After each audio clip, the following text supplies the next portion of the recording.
Bonjour, j'espère que vous allez bien. Dans cette nouvelle vidéo, nous allons configurer le protocole CCH. C'est un protocole réseau sécurisé qui permet de euh, établir une connexion chiffrée entre deux machines et administrer le serveur à distance. Donc, sans plus tarder, nous allons commencer la série. Nous allons voilà.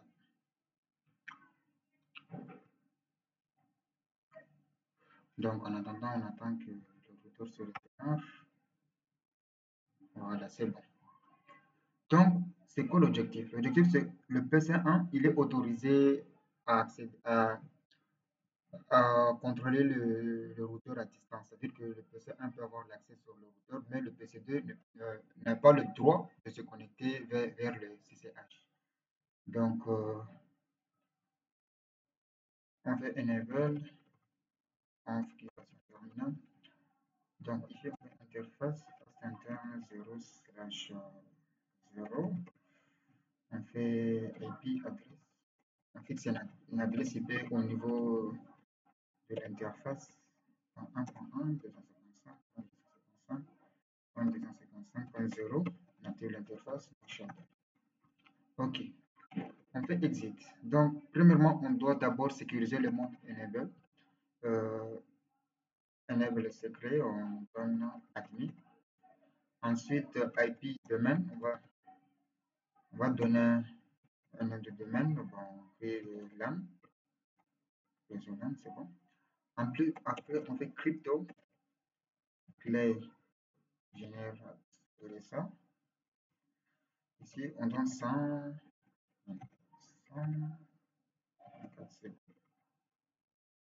Ça, c'est la page, donc c'est jusqu'à 124. OK, ici, username. On donne le nom de l'utilisateur, donc on fait juste admin. Son mot de passe, c'est passé. Ligne console, 0. On fait login local. On fait exit. On fait encore OK sur ligne VTY. VTY05. Login local. Exit. C'est tout pour le moment. Donc, on vient au niveau des clients. Windows R, CMD, cpa.cpl.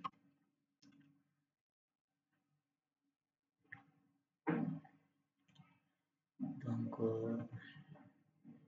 ici, on va donner une adresse IP 192.168.1.2. OK. 192.168.1.1. OK. OK. Fermé.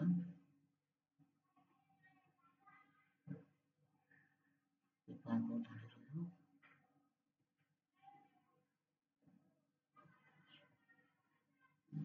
IP config.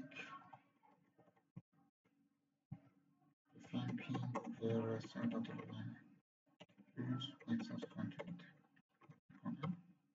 C'est bon. Ping passe. On vient sur le deuxième client. cpa.cpl. Ici. On va mettre l'adresse utilisation 192.168.1.3. On met 192.168.1.1. Valider, quitter, fermer. On fait Windows R, CMD. On va dire CMD.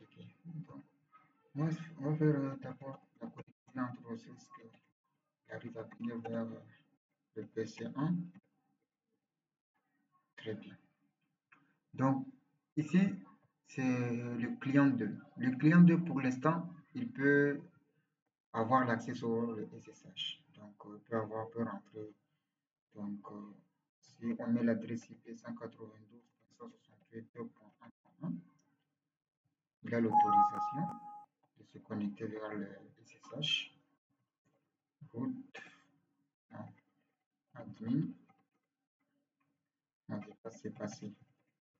Donc, comme vous voyez, il est connecté vers le routeur. Voilà.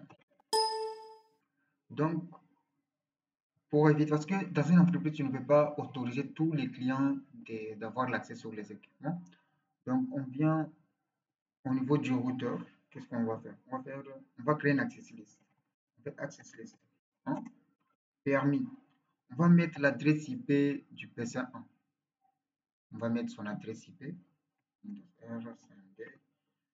On va mettre son adresse IP. C'est .1.2. Donc, on va mettre ici 192.168.1.2. Permis. On fait Entrée. Ensuite, qu'est-ce qu'on va faire? On va faire ligne ft y05. Qu'est-ce que nous allons faire? On va faire access list group class. On fait 1. On va mettre le 1. On fait tout simplement et on fait exit. Si on veut, on va aussi créer un banner. On fait arrobas. On fait entrée. Ici, qu'est-ce que nous allons faire? On va mettre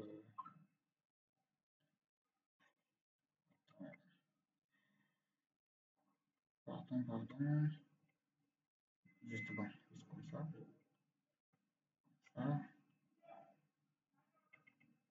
Ça.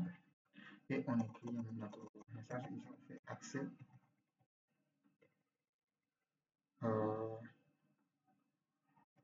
accès interdit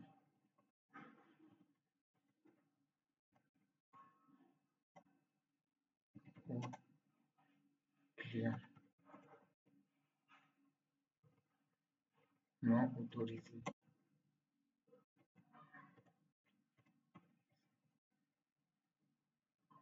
Accès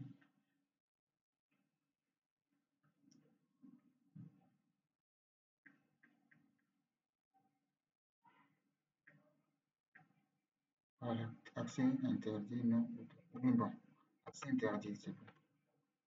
On peut laisser comme ça.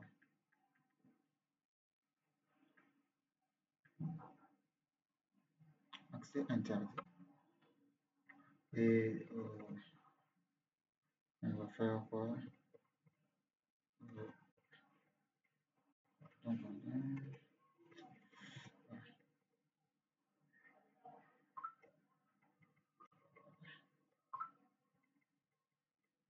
Non autorisé.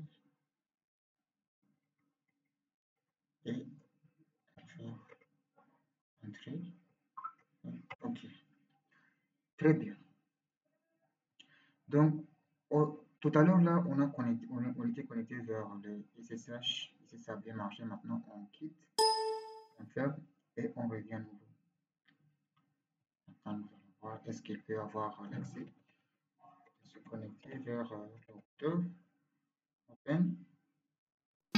Voilà, réfléchissez. Mais si on vient au niveau de C1, avec outil, on fixe l'adresse IP 192.168.1.1. Ici, nous allons voir que voilà, on fait admin et passer.